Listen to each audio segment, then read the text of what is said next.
பாரக்கல்லாஹு ஃபீக்கும். இன்றைய இரண்டாவது பாடம் நிறைய வாழ்க்கை நெறிகளை கற்றுத்தரக்கூடிய அற்புதமான ஒரு ஹதீஸ் ஆகும்.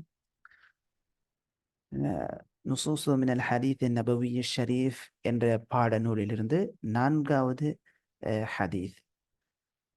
அஅதி குல்லதி ஹக்கின் ஹக்கஹு. அஅதி குல்லதி ஹக்கின் ஹக்கஹு. அஅதி கொடு, குல்லதி ஹக்கின் ஒவ்வொரு கடமை உடையவருக்கும், ஒவ்வொரு கடமையை செலுத்த வேண்டிய ஒவ்வொன்றுக்கும் ஹக்கஹு அதனுடைய கடமை நீ கொடு. ஒவ்வொரு கடமைக்கும் அதற்கான ஹக்கை கொடு. கடமை உடையவருக்கும் அவருக்கான ஹக்கை நீ கொடு. அஅதி கொடு, குல்லதி ஹக்கின் ஹக்கு கடமை உடைய ஒவ்வொருவருக்கும் ஹக்கஹு அவருடைய ஹக்கை நீ கொடுத்து விடு என்று சொல்லலாம். அஅதி குல்லதி ஹக்கின் கடமை உடைய ஒவ்வொன்றுக்கும் ஹக்கஹு அதனுடைய கடமையை நீ கொடு என்றும் சொல்லலாம். இதான் தலைப்பு. பாரக்கல்லாஹு ஃபீக்கும். ரொம்ப நல்ல ஒரு ஹதீஸ். அன் அவுன் இப்னி பிஸ்மில்லாஹிர் ரஹ்மானிர் ரஹீம். عن عون بن أبي جحيفة عن أبيه قال عون بن أبي جحيفة அவங்களுடைய தந்தையிடமிருந்து அறிவிக்கிறார்கள். ஆஹன் நபி ஸல்லல்லாஹு அலைஹி வஸல்லம், நபி ஸல்லல்லாஹு அலைஹி வஸல்லம் அவர்கள் பைன சல்மான வ அபி தர்தாஇ, சல்மான் ரலியல்லாஹு அன்ஹு அவர்களுக்கும் அபு தர்தா ரலியல்லாஹு அன்ஹு அவர்களுக்கும் இடையில் சகோதரத்துவத்தை ஏற்படுத்தினார்கள்.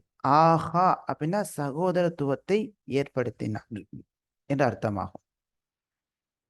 எனவே ஃபஸார சல்மானு அபத்தர்தாஇ, அபு தர்தா ரலியல்லாஹு அன்ஹு அவர்களை சல்மான் ரலியல்லாஹு அன்ஹு அவர்கள்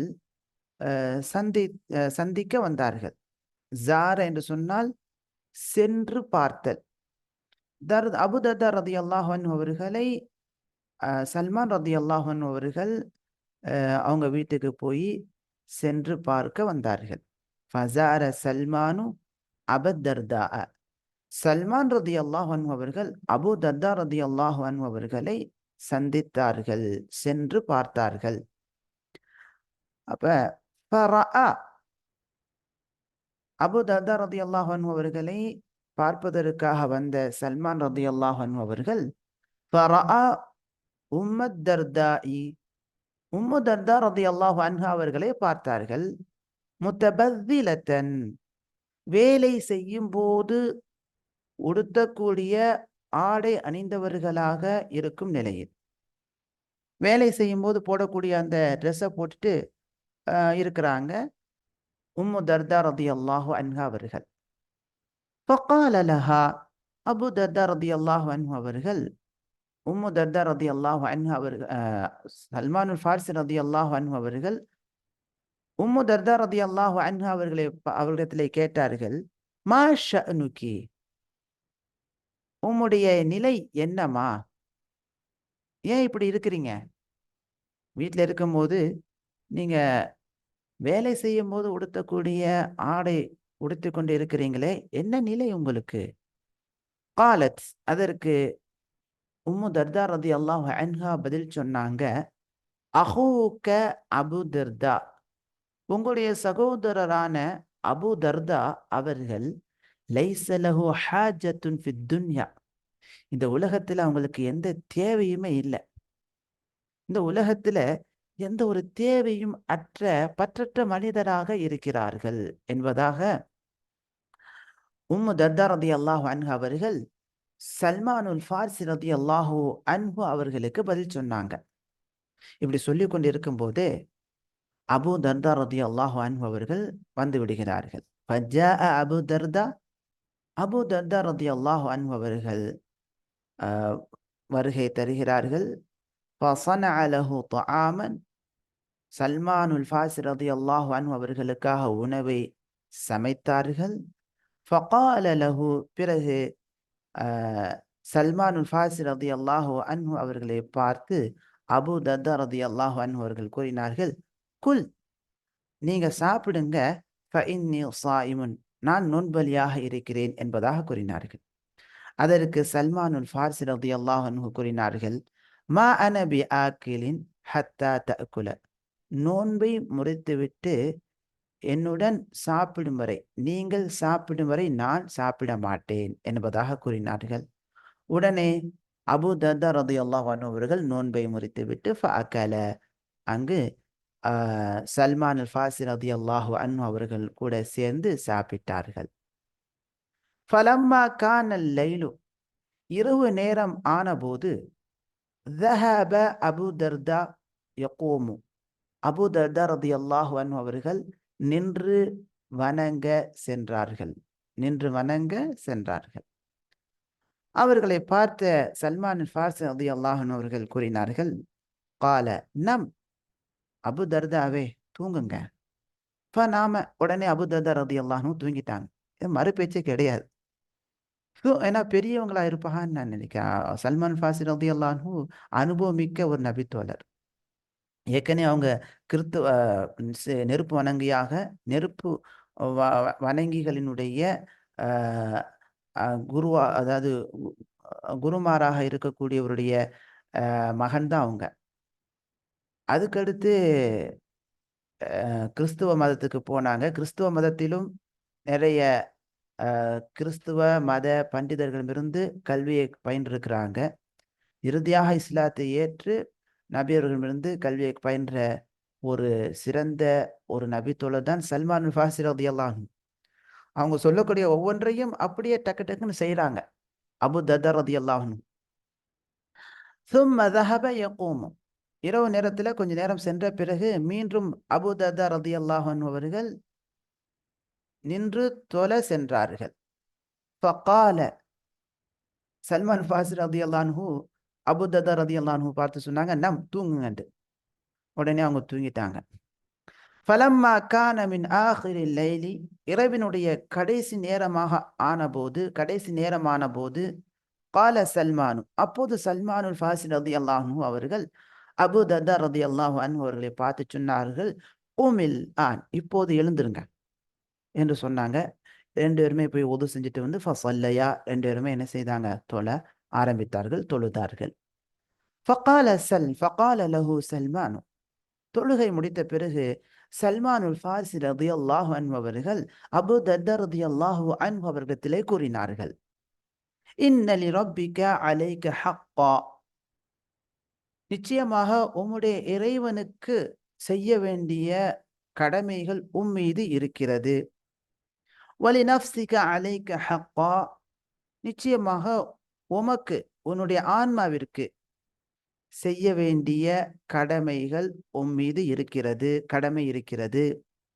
வலி அஹ்லிக அலைக ஹக்கா, உம்முடைய குடும்பத்தினருக்கு செய்ய வேண்டிய கடமை மீது இருக்கிறது.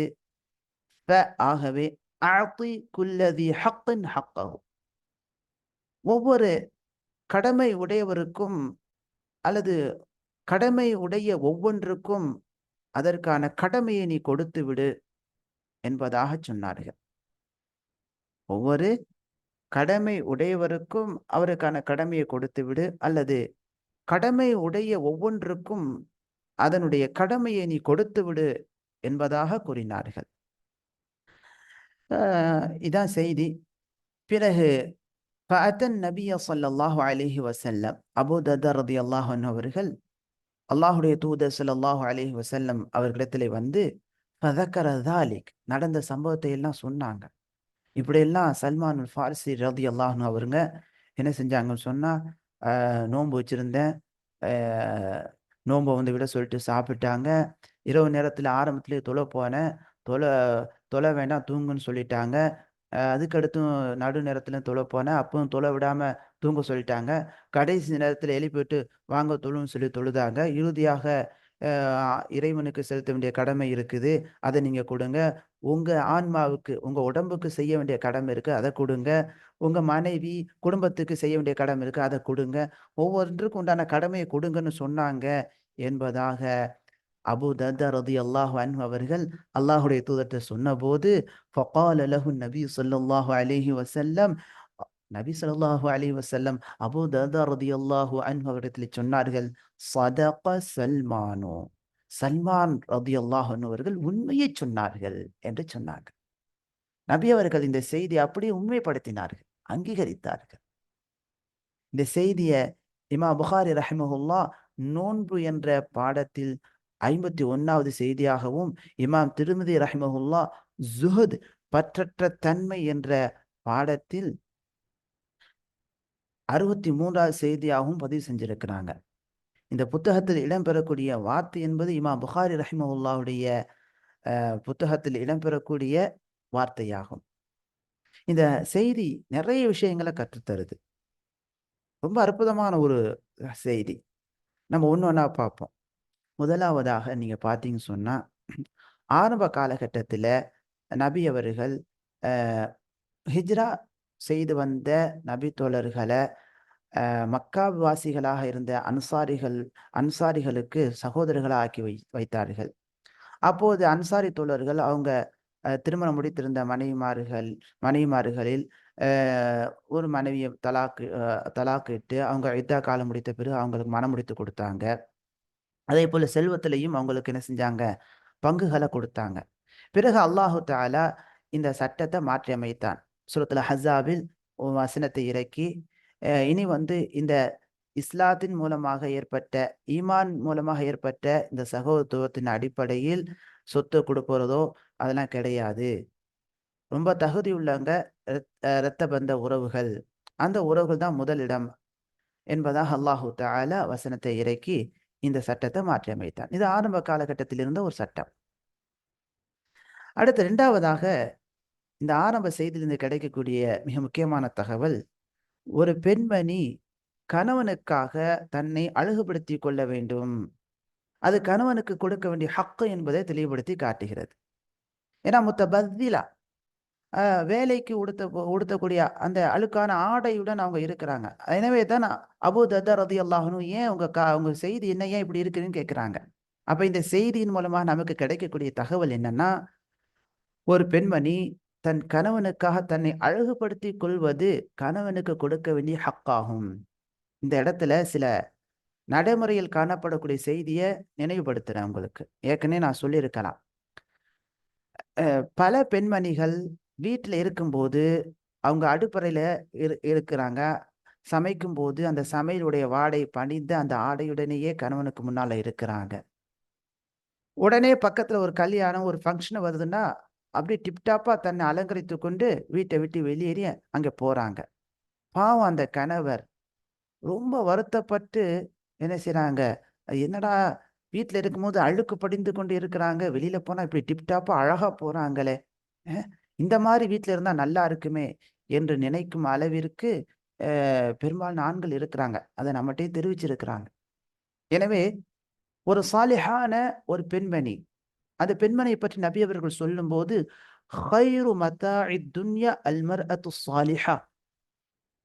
இந்த உலகத்தில் இன்பத்தை கொடுக்கக்கூடிய அ இன்பத்தை கொடுக்கக்கூடியதில் மிக சிறந்தவங்க யாருன்னு சொன்னா, நல்ல பெண்மணி, சாலிஹான பெண்மணி. அப்ப சாலிஹான பெண்மணியின் மூலமாக அந்த கணவன் அந்த பெண்ணை பார்க்கும்போது மன மகிழ்ச்சியை, இன்பத்தை பெறக்கூடியவனாக இருப்பான் என்பதை இந்த செய்தி சொல்லிக் காட்டுது. எனவே இந்த செய்தியின் அடிப்படையில் சாலிஹான பெண்மணி வீட்டில் இருக்கும்போது தன் கணவனுக்கு கொடுக்க வேண்டிய ஹக்கை நிறைவேற்றும் விதமாக தன்னை அழகுபடுத்திக் கொள்ளக்கூடியவங்களாக இருப்பாங்க. தன் உடம்பிலிருந்து நாற்றம் வராத நிலையை பேணுவாங்க. தன் பற்களிலிருந்து வாயிலிருந்து துர்வாடை வராத நிலையை பேணுவாங்க. அதே போல தான் ஆண்கள். நபி அவர்கள் ஆண்களுக்கு வழிகாட்டும்போது, நபி அவர்கள் வீட்டுக்கு வரும்போதெல்லாம் பல்ல துலக்கிக் கொள்வாங்க. சுத்தமா நிலையை பேணுவாங்க. ஆண்களும் அதே போல உண்டான நிலையை பேணணும். வீட்டுக்கு வந்தா துர்நாற்றத்துடன் மனைவிட்ட பேசுறத தவிர்த்துக் கொள்வதற்காக நல்ல முறையில பல் துலக்கிக் கொள்வது, வாயை சுத்தமாய்த்துக் கொள்வது, அ இன்னும் அ உடலிலிருந்து வரக்கூடிய துர்நாற்றங்களை அப்புறப்படுத்துவதற்காக சுத்தப்படுத்திக் கொள்வது, மனைவிக்காக ஆண் தன்னை சுத்தப்படுத்திக் கொள்வதும், பெண்ணாக உள்ளவங்க கணவனுக்காக தன்னை அலங்கரித்து அழகுபடுத்திக் கொள்வதும் அவங்களுக்கு கொடுக்க வேண்டிய ஹக்காகும். இதனால் குடும்ப வாழ்க்கை சிறப்பாக ஆகிவிடுகிறது. ஆனா அங்க பிரஸ்டேஜ் பார்க்கக்கூடாது. கணவர் செய்யல, கணவர் வேலைக்கு போயிட்டு வந்துட்டு பாண்டை ஆளுக்கா இருக்கிறாங்க, நான் அப்படித்தான் இருப்பேன் அப்படிலாம் சொல்லக்கூடாது. அவங்க செய்றாங்களோ இல்லையோ, பெண்ணாக உள்ளவங்க அவங்களுடைய அந்த அழகான அந்த நிலையை அவங்க எடுத்துக்கொள்ள வேண்டியதுதான். அப்புறம் கொஞ்சம் கொஞ்சமா சொல்லி கணவனை மாற்ற முயற்சி செய்யலாம். கொஞ்சம் நீங்க இந்த மாதிரி சுத்தப்படுத்திக் கொள்ளுங்க. உங்க வாயிலிருந்து துர்நாற்றம் கொஞ்சம் வருது. கொஞ்சம் கொஞ்சம் பிரஷ் பண்ணிக்கொள்ளுங்க. சில சமயத்துல அப்படி சொன்னா கோவப்பட்டுடுவாங்க. அது அப்படியா நிலை இருந்துச்சுன்னா கொஞ்சம் நார்மலா எடுத்து சொல்லலாம். நார்மலா எடுத்து சொல்ல மாற்ற முயற்சி பண்ணணும். சண்டை வருது, பிரச்சனை வருதுன்னா அத கொஞ்சம் அவாய்ட் பண்ணிட்டு நம்மள சுத்தப்படுத்திக் கொண்டு, நாம ஹக்க நிறைவேற்றக்கூடியவங்களாக இருக்க வேண்டும். ஆண்களும் திருந்தணும். பெண்களும் அந்த விஷயத்துல திருந்தணும். அதேபோல பெண்ணாக உள்ளவங்க கணவன் அவங்க அழைத்தால் அ அதற்கு பதில் கொடுக்கக்கூடியவங்களாக இருக்கணும். அது கணவனுக்கு செலுத்த வேண்டிய கடமை.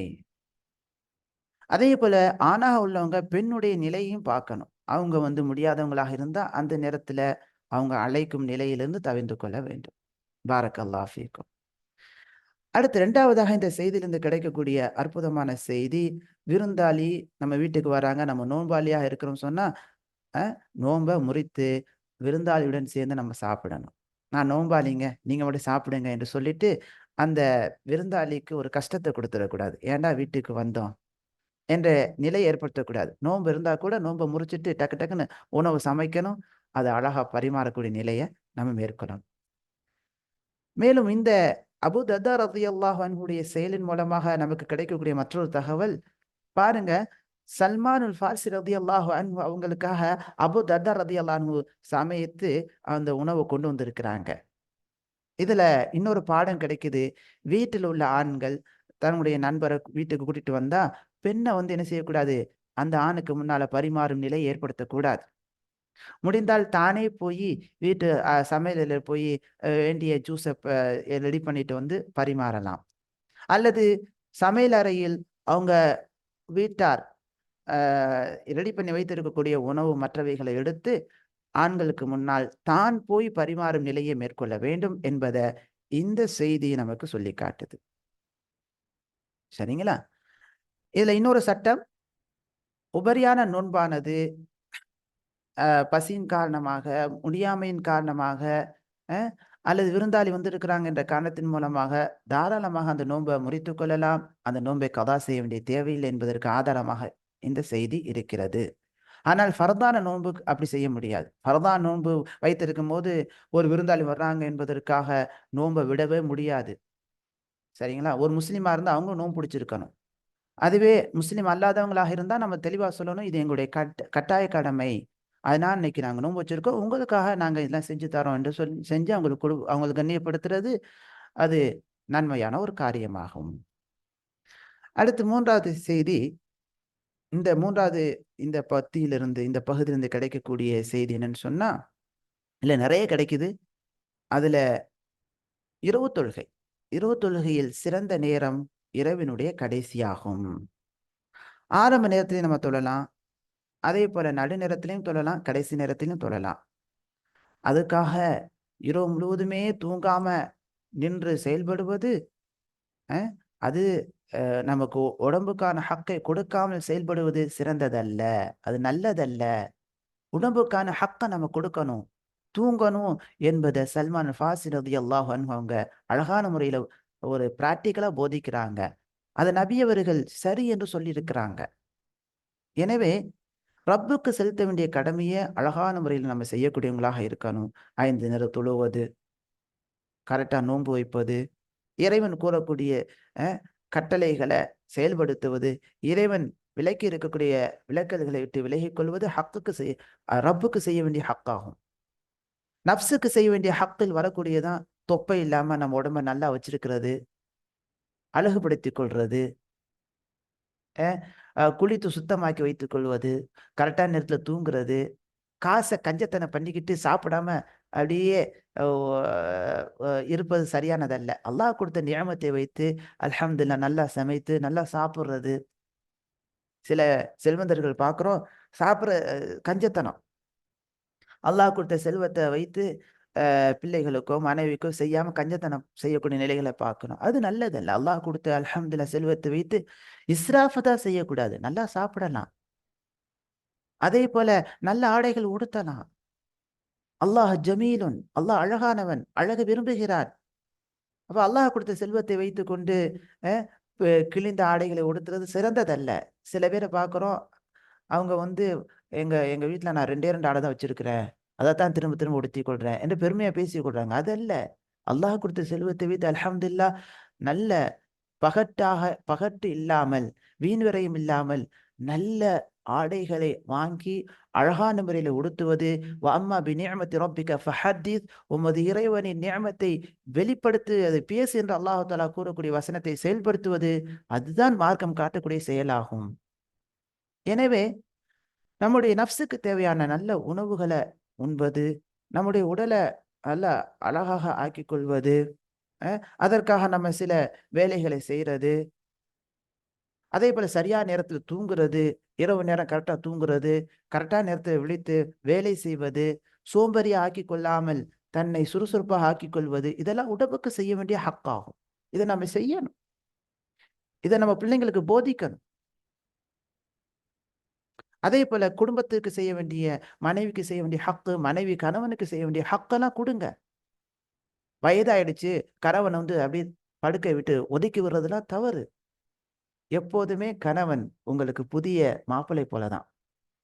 அல்ஹம்துலில்லாஹ், அவங்கள சந்தோஷப்படுத்துங்க. அது ஒரு ஹக். அவங்களுக்கு கொடுக்க வேண்டிய ஹக்க நீங்க வயசானாக ஆனாலும் அழகான முறையில் உங்களை அலங்கரித்துக் கொண்டு கணவனுக்கான ஹக்கை நீங்கள் கொடுத்தால் அல்ஹம்துலில்லாஹ், அது உங்களுக்கு நன்மை, சதக்கா கிடைக்குது. வலி அஹ்லிக அலைக ஹக்கா, அதை நீங்க மறக்காதீங்க. இன்னைக்கு இந்த விஷயத்துல 40 வயதை கடந்த பெண்மணிகள் கணவனுக்கு ஹக்க கொடுக்காம இருக்கிறாங்க. அதெல்லாம் தவறு. அழுக்கு, அதாவது வயசாயிடுச்சு, இனிமே என்ன என்ற ஒரு நிலைக்கு போய் கணவனுடைய ஹக்கை கொடுக்காமல் ஒதுக்கி விடுகிறார்கள். தன்னை அலங்கரித்துக் கொள்வதும் கிடையாது. ஒரு சாலிஹான பெண்மணி எப்போதுமே தன்னுடைய கணவன் கணவர் தான். அந்த கணவரை தவறிலிருந்து பாதுகாக்க வேண்டும், அவருக்கான ஹக்க கொடுக்க வேண்டும் என்ற நிலையில் தன்னை எப்போதும் அழகாக சுத்தமாக வைத்துக் கொள்வாங்க, அழகுபடுத்திக் கொள்வாங்க, கணவனை சந்தோஷப்படுத்துவாங்க. மாஷா அல்லாஹ். அதனால கணவனும் சந்தோஷமாகுவாங்க, வீட்டுல சண்டை ஏற்படாது, பிள்ளைங்க சந்தோஷமா இருப்பாங்க. அதுல நிறைய உளவியல் இருக்குது. அது மார்க்கம் நமக்கு அழகான முறையில வழிகாட்டுகிறது. இத அஹ், ஆண்களும் பெண்களும் புரிய வேண்டும். ஆண்களா உள்ளவங்களும் தன்னை பெண்ணுக்கு ஆஹ் விரும்பும் விதத்தில் நல்ல முறையில அழகுபடுத்திக் கொள்ள வேண்டும்.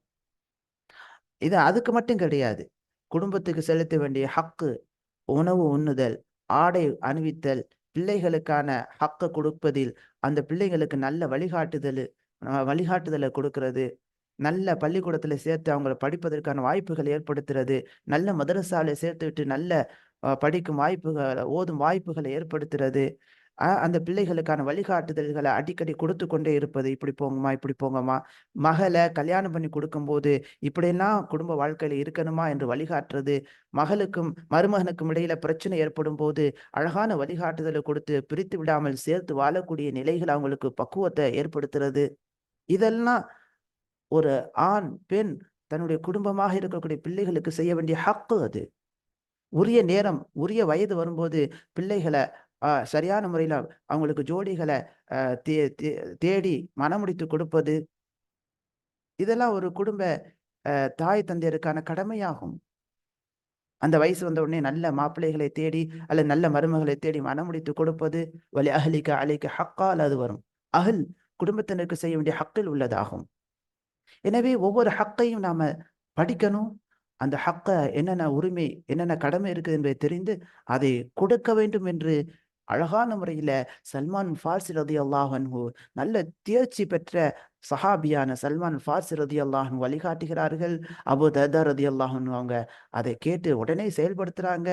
அதை நபி அவர்கள் உண்மை என்று அதை உண்மைப்படுத்துகிறார்கள். அழகான ஒரு ஹதீஸ். இன்ஷா அல்லாஹ் இந்த ஹதீஸை வாழ்க்கையில செயல்படுத்துவோம். நன்மைகளை நிறைய நன்மைகளை நாம் பெற்றுக்கொள்வோம். இன்ஷா அல்லாஹ் அடுத்த வகுப்பில் இந்த ஹதீஸ் தொடர்பாக வரக்கூடிய வார்த்தைகளின் விளக்கம், ஈதாஹத்துன் நஹ்வியா, தம்ரீன் எல்லாம் அடுத்த வகுப்புகளில் பார்ப்போம். பாரக்கல்லாஹ் ஃபீக்கும். ஜஸாக்கமுல்லாஹ் ஹைரன் கதீரா. இன்னும் இந்த ஹதீஸை வைத்து நிறைய விளக்கங்கள் கொடுக்கலாம். வாழ்க்கைக்கு தொடர்பான ஒரு ஹதீஸ். மீண்டும் ஒரு வாய்ப்பு கிடைத்தால் இது தொடர்பாக அறிஞர்கள் கூறக்கூடிய வழிகாட்டுதல்களை வைத்து நம்ம வழிகாட்டலாம் இன்ஷா அல்லாஹ். பாரக்கல்லாஹ் ஃபீக்கும். சுப்ஹானக்கல்லாஹும்ம வபிஹம்திக். அஷ்ஹது அல்லா இலாஹ இல்லா அன்த அஸ்தக்ஃபிருக வ அத்தூபு